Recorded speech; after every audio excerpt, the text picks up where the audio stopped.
In this video, we will examine a series of cases that force us to confront an uncomfortable truth about the justice system. These are stories of teenage girls, many of them abused, exploited, or mentally unwell, who were treated as fully formed criminals instead of children in crisis. Trina Garnett, State, Pennsylvania, 63 years old, sentenced to life.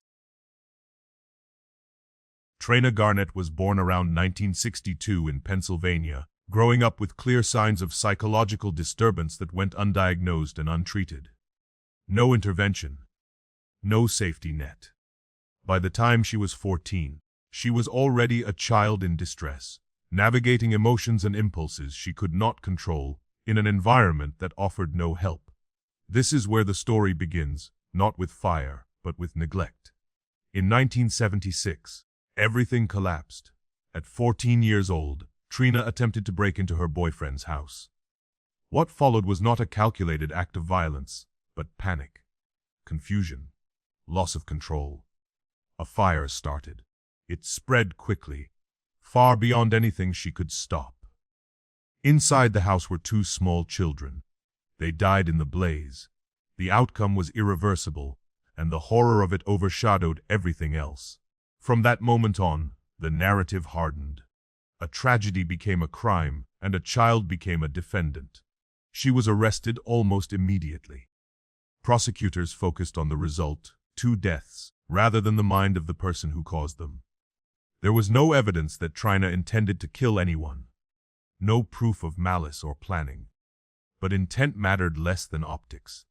In 1976, the system was not built to separate recklessness, mental illness, and immaturity from adult criminality. Trina was charged and pushed forward as if she were fully formed, fully responsible, fully beyond saving. Between 1976 and 1977, she stood trial as an adult, 14 years old. No comprehensive psychological evaluation by modern standards. No serious weight given to her mental state or her age. The courtroom did not see a sick child. It saw a dangerous one. In 1977, the sentence came down life without the possibility of parole. No second look. No future review. The door closed completely. Trina Garnett entered the adult prison system and stayed there. For the next 35 years, she grew up behind bars. Childhood, adolescence, adulthood, all spent inside prison walls. She was one of many juveniles serving life without parole. But for decades, that reality was treated as normal. There was no mechanism to revisit the sentence. No acknowledgement that children change, that brains develop, that trauma compounds over time. The punishment was permanent. Everything shifted in 2012. The U.S. Supreme Court ruled in Miller v. Alabama that mandatory life without parole sentences for juveniles were unconstitutional. For the first time, cases like Trina's were forced back into the light. The law finally recognized what had been ignored. Children are different. In 2014, after nearly 40 years in prison, Trina Garnett was released. Freedom did not erase the past, but it gave her a voice. Since her release, she has lived in the community and spoken openly about what happened to her. She advocates for juvenile justice reform, for mental health treatment for children, and for an end to the practice of treating kids as adults in court. Her case stands as a warning, not just about crime, but about what happens when fear replaces understanding and punishment replaces care. Trina Garnett's life is not just a true crime story. It is evidence. Machelle Pearson, State, Michigan, 58 years old, sentenced to life. Machelle Pearson's case demands attention because it begins long before the crime. In a place the justice system rarely looks closely enough. She was born in Michigan in the late 1960s or early 1970s, into a childhood marked by instability and abuse. There was no consistent adult protection, no reliable authority figure to intervene. In the early 1980s, still a minor, Machelle ran away. Not for adventure, not for freedom. She left to survive. In doing so, She fell into another trap, a violent boyfriend who replaced one form of control with another. The abuse continued, just changed its shape. Her emotional state during this period was fragile and dependent, defined by fear and psychological submission. She was not making choices from a position of safety or clarity. She was reacting, constantly, to threat. In 1984, at 17 years old, Machelle was involved in a robbery alongside that boyfriend. During the crime, Nancy Faber was killed. Machelle did not carry out the killing herself, but she was present. That fact alone sealed her fate. The legal system drew a straight line between presence and guilt, without stopping to measure intent, coercion, or power imbalance.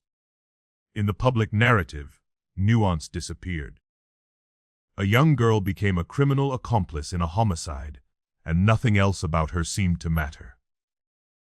She was arrested shortly after the crime. Prosecutors framed the case around felony murder and accomplice liability, focusing almost exclusively on the outcome, a dead victim. The history of abuse, the violent relationship, and the psychological control exerted over her were either minimized or ignored entirely. The state treated her actions as independent choices, not as behavior shaped by years of violence and fear. That framing followed her into court. Between 1984 and 1985, Machelle Pearson was tried as an adult. At 17, there was no comprehensive evaluation of how domestic abuse and psychological domination affect adolescent decision-making. Her decision to run away from home was portrayed as rebellion, not desperation.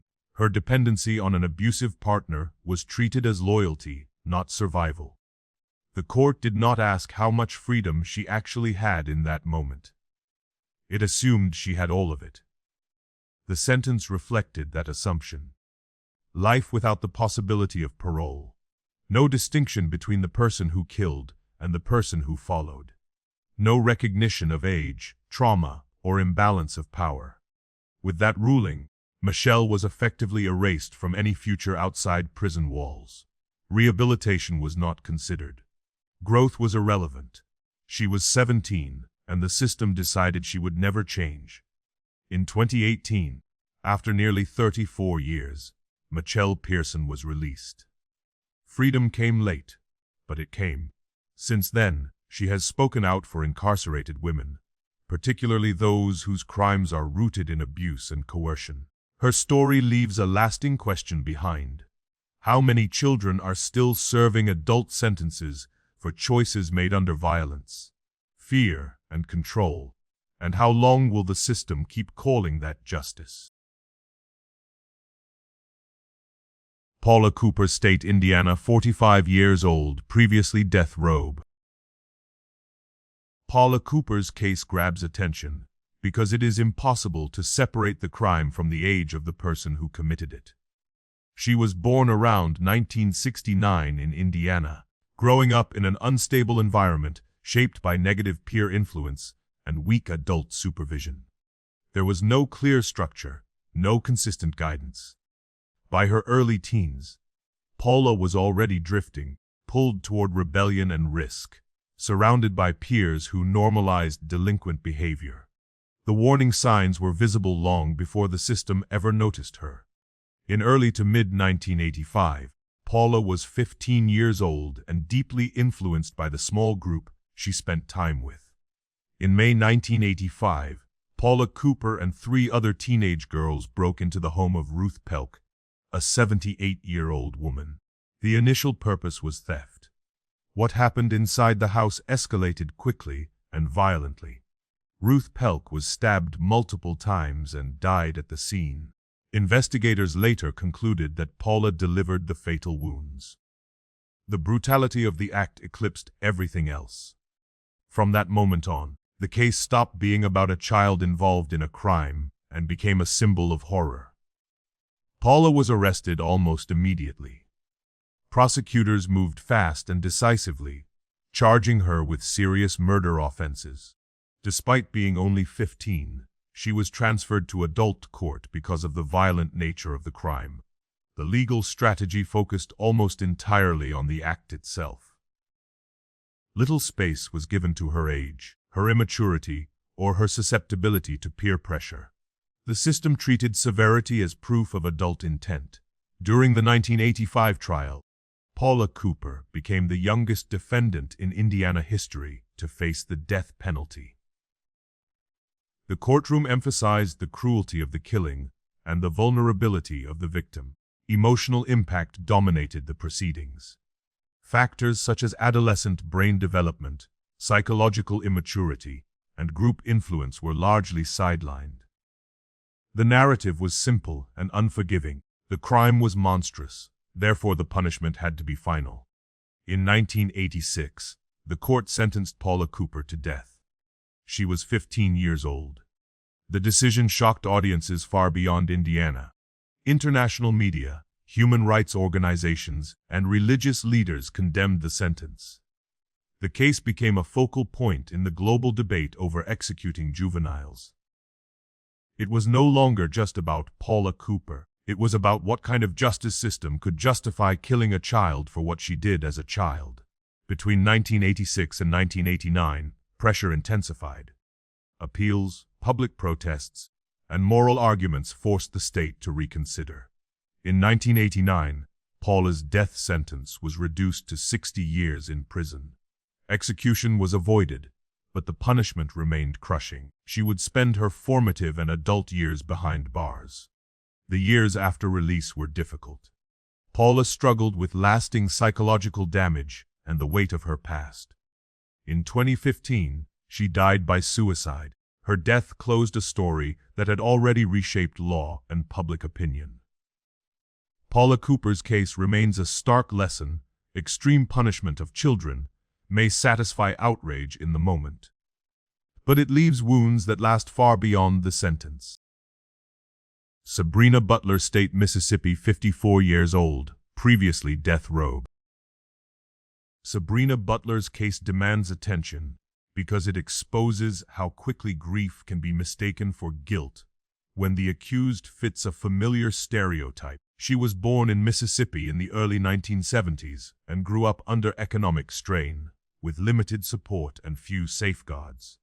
By her mid-teens, she was already a very young, single black mother, navigating adulthood without resources, without protection, and without the benefit of doubt.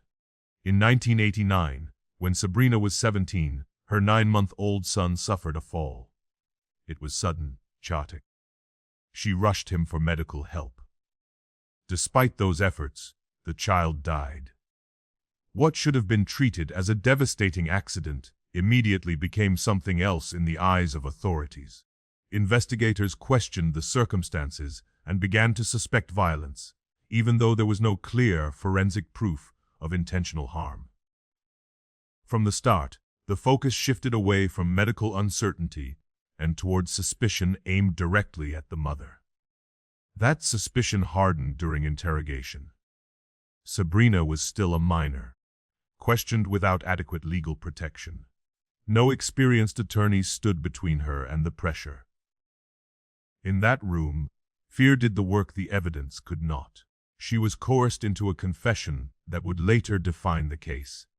That statement, obtained under stress, confusion, and intimidation, became the backbone of the prosecution, despite its unreliability. Once it existed, alternative explanations were pushed aside. Later in 1989, Sabrina Butler was formally arrested and charged with killing her own child. The prosecution leaned heavily on her identity, a young, single black mother portrayed as irresponsible and dangerous. The possibility that the child's death was accidental received little serious consideration. Narrative replaced investigation. Assumption replaced proof. The case moved forward with alarming speed. In 1990, Sabrina was tried as an adult, even though she was only 17 at the time of the alleged crime. The trial centered almost entirely on the confession. Medical and forensic evidence was thin, incomplete, and, in critical ways, misinterpreted. There was no solid demonstration of intentional violence. Yet the courtroom treated certainty as a given. The jury was asked to trust the story the state told, not the science it failed to fully establish. The verdict was catastrophic. Sabrina Butler was sentenced to death, becoming the only woman on Mississippi's death row at the time. She was still a teenager. The punishment was final, absolute, and unforgiving. The system closed the case, convinced it had delivered justice. For the next 5 years, from 1990 to 1995, Sabrina lived on death row. During that time, advocates, lawyers, and human rights organizations began to re-examine the evidence. Medical experts took a closer look at the autopsy findings. Slowly, the foundation of the case began to crack. The injuries once described as signs of abuse were re-evaluated and found consistent with an accidental fall. The confession, obtained under coercion, was recognized as unreliable. In 1995, the truth finally surfaced. The conviction was overturned. The cause of death was officially recognized as accidental. Sabrina Butler was exonerated and released from prison after nearly 6 years of wrongful incarceration. Freedom came, but it arrived after irreversible damage. Since her release, Sabrina has lived as a free woman, but not a silent one. She became an advocate against wrongful convictions, speaking openly about coerced confessions, investigative bias, and the disproportionate targeting of poor black mothers within the justice system. Her story stands as a warning when fear, prejudice, and haste replace evidence. The system does not just fail, it condemns the innocent. Erica Sheppard, State, Texas, 52 years old, execution date, death row. Erica Sheppard's case pulls attention immediately because it did not begin with a crime scene, but with a childhood already marked by damage. She was born in Texas in the early to mid-1970s, into a life shaped by sexual abuse and domestic violence. There was no stable home, no sense of safety, and no sustained psychological support. From an early age, fear was normalized. Pain was routine. The systems meant to protect children never meaningfully intervened, and Erica grew up carrying trauma that was never treated, never addressed, and never taken seriously. In 1993, at the age of 19, Erica became involved in a carjacking. During the course of that crime, Marilyn Mager was killed. The death was real, irreversible, and devastating. Erica was not accused of acting alone, but she was present and classified as an accomplice. From that point forward, the case narrowed. The legal system focused on the outcome, a homicide during a felony, rather than the path that led her there or the degree of her involvement. Erica was arrested shortly after the incident and charged with capital murder. Prosecutors framed the case around strict felony murder doctrine, where participation equaled responsibility. Her history of childhood abuse and psychological trauma was acknowledged only superficially, if at all. It was not allowed to meaningfully complicate the narrative. The state's position was clear: the crime's severity outweighed any explanation rooted in her past. Between 1993 and 1994, Erica Sheppard was tried as an adult. The courtroom focused on the fatal result of the carjacking, not on the dynamics of coercion, influence, or psychological vulnerability. The prosecution did not deeply examine who exercised control during the crime or how trauma might have shaped Erica's behavior under stress. Her mental health history and experiences of abuse were not treated as substantial mitigating factors. The trial moved forward on the assumption that responsibility was absolute. The sentence reflected that assumption. In the mid-1990s, Erica Sheppard was sentenced to death and sent to death row in Texas. The ruling aligned with a broader era of aggressive capital punishment, particularly in cases involving violent felonies. Once the sentence was imposed, her identity shifted permanently, from a young woman shaped by trauma to an inmate condemned to die. As of 2025, Erica Sheppard remains under sentence of death. Her legal status is unchanged, but the questions surrounding her case persist. How much responsibility should be assigned to someone whose formative years were dominated by abuse? How does the law weigh trauma when the outcome is fatal? Erica's story forces an uncomfortable reckoning. It asks whether justice measured only by punishment can ever account for the damage done long before a crime is committed. Sara Kruzan, State, California, 47 years old, sentenced to life. Sara Kruzan's story demands attention because it exposes a brutal contradiction at the heart of the justice system, a child treated as a criminal long before she was ever treated as a victim.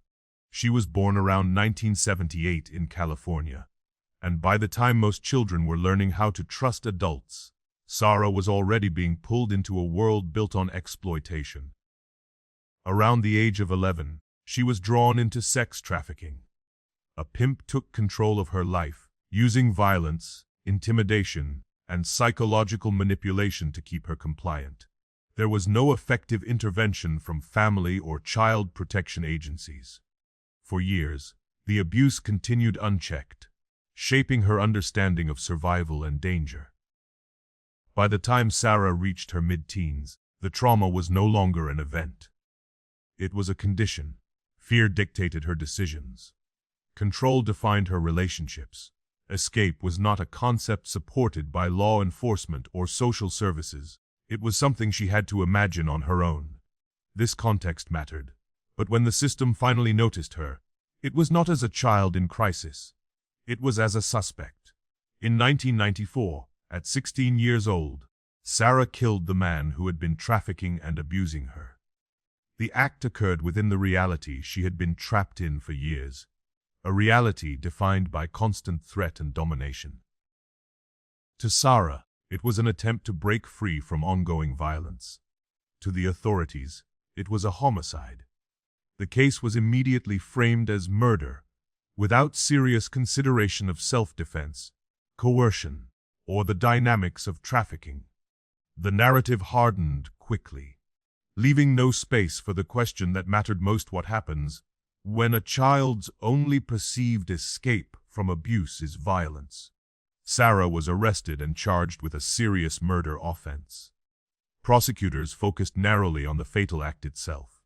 Her history of exploitation, her age, and the sustained trauma she endured were treated as background noise rather than central facts.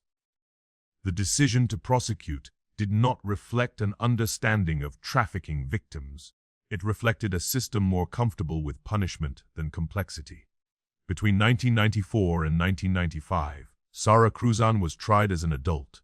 She was 16. The courtroom emphasized the outcome, the death of her abuser, while minimizing the years of violence that preceded it.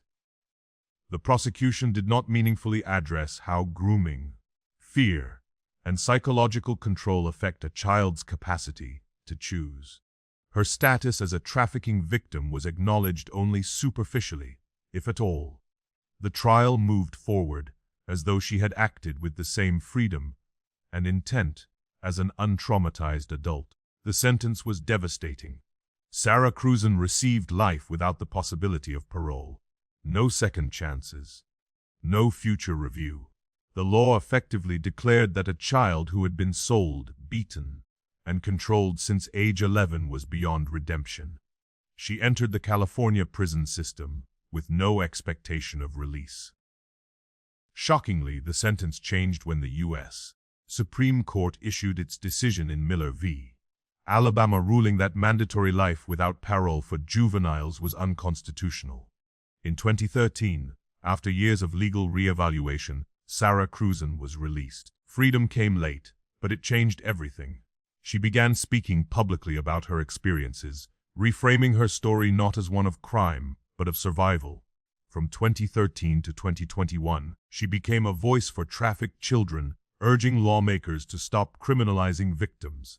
In 2022, California granted Sara a full pardon, erasing the legal consequences of her conviction. Today, she continues to advocate for reforms often referred to as Sara's Law, pushing for a system that recognizes trafficked children as victims, not offenders. Her case stands as proof that justice evolves, and that when it does, it must confront the harm it once refused to see. Ashley Jones, State, Alabama, 40 years old, sentenced to life. Ashley Jones's story forces attention because it reveals how easily a child can disappear inside an adult crime. She was born around 1985 in Alabama, into a childhood marked by instability and quiet harm. The signs were there early: control by adults, blurred boundaries, a lack of protection. In the early to mid-1990s, still very young, Ashley entered a relationship with an older boyfriend. The imbalance was obvious. He held the power. Manipulation followed quickly, then control. Decisions were no longer hers in any meaningful sense. Her judgment narrowed under pressure, fear, and dependence. This wasn't teenage rebellion, it was conditioning. The adults around her failed to intervene, and the system did not recognize what was happening while there was still time. In 1999, when Ashley was 14, the situation reached its breaking point. She became involved, present, compliant, trapped, in a plan carried out with her boyfriend that resulted in the killing of her grandparents and her aunt. The stated purpose was escape from an abusive and controlling environment. Ashley did not carry out the killings herself, but she was there. In the eyes of the law, that was enough. Context collapsed into culpability, and a child was recast as a co-conspirator. She was arrested shortly after the crime. Prosecutors charged her as an accomplice in multiple murders. The narrative presented to the court was stark and unforgiving. Age was acknowledged but not weighed. Manipulation by an older partner was mentioned but not explored. Abuse was background noise. The focus remained fixed on the outcome, the deaths, and the case moved forward with adult consequences. Between 1999 and 2000, Ashley Jones stood trial as an adult, 14 years old. The courtroom emphasized the gravity of the crime and the permanence of loss.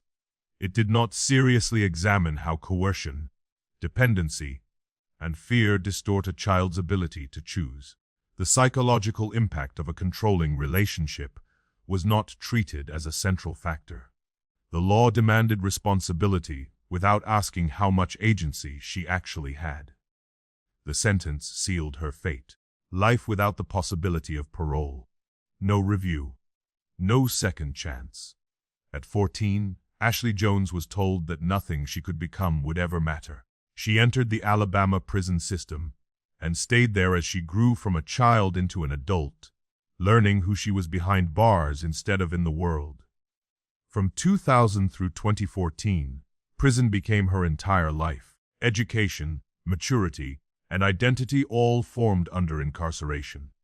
There was no mechanism to reconsider the punishment, no acknowledgement that children change or that development continues. The sentence assumed permanence where growth was inevitable. In 2015, her sentence was reconsidered and reduced from life without parole to 30 years. It was not absolution, but it was recognition. After serving the majority of that sentence and meeting legal requirements, Ashley Jones was released. Freedom came after decades, not years. She stepped into a world that had moved on without her, carrying the weight of what happened and what followed. Today, Ashley lives in the community. Her case is cited in debates about juvenile justice, coercion, and the moral limits of adult punishment for children. Her story leaves an unsettling question behind when a child is shaped by control and fear. How much of the crime belongs to her, and how much belongs to the adults who failed to protect her?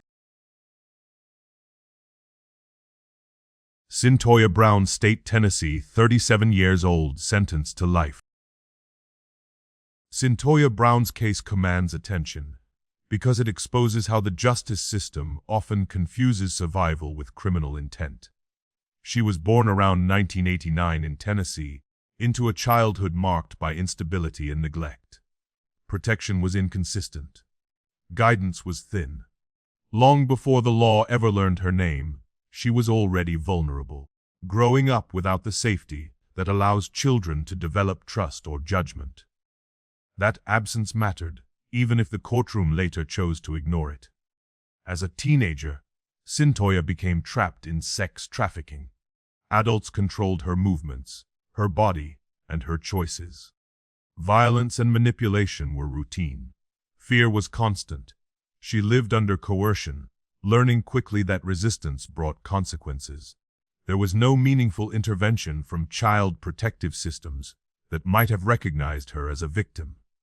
Instead, she remained invisible until the moment everything went wrong. In 2004, when Cyntoia was 16, she killed a man who had purchased sensitive service from her. The act occurred in a setting shaped by exploitation and perceived danger. Cyntoia believed her life was at risk. In her mind, the threat was real and immediate. But that context did not define the investigation. From the beginning, authorities treated the case as a straightforward homicide. The possibility of self-defense, or of a trafficked child acting under fear, was not central to the narrative. The law moved quickly to label the act, not to understand it. She was arrested and charged with murder. Prosecutors framed the case around the fatal outcome, not the circumstances that led to it. Her age, her trauma, and her status as a trafficking victim were acknowledged only at the margins. The decision to prosecute did not meaningfully weigh how coercion and psychological control affect a teenager's perception of danger. The system focused on what happened, not why it happened. Between 2004 and 2006, Cyntoia Brown was tried as an adult. She was 16 years old. The prosecution emphasized the act of killing, presenting it as intentional and criminal. Her defense struggled to make space for the reality of trafficking, fear, and adolescent development. The court did not treat her lived experience as a substantial mitigating factor. Responsibility was assumed to be absolute, even though her autonomy had been compromised for years. In 2006, the sentence came down: life in prison. Under Tennessee law at the time, that meant 51 years before any possibility of clemency. For a teenager, it was effectively a life erased. Cyntoia entered the adult prison system and remained there as she grew from a child into an adult behind bars. Education, maturity, and identity all developed under incarceration, not freedom. By 2018, the pressure was national. Cyntoia Brown's case had become a symbol of systemic failure. In 2019, the governor of Tennessee granted clemency, reducing her sentence and allowing her release. After more than 15 years in prison, she walked free. These cases do not ask for excuses. They ask for honesty. When children are shaped by violence, neglect, and control, the line between choice and survival blurs. Some were guilty. Some were innocent. All were young. The question left behind is not whether the crimes were real, but whether the responses were just. If justice cannot recognize childhood, trauma, and coercion, then the system itself becomes part of the damage.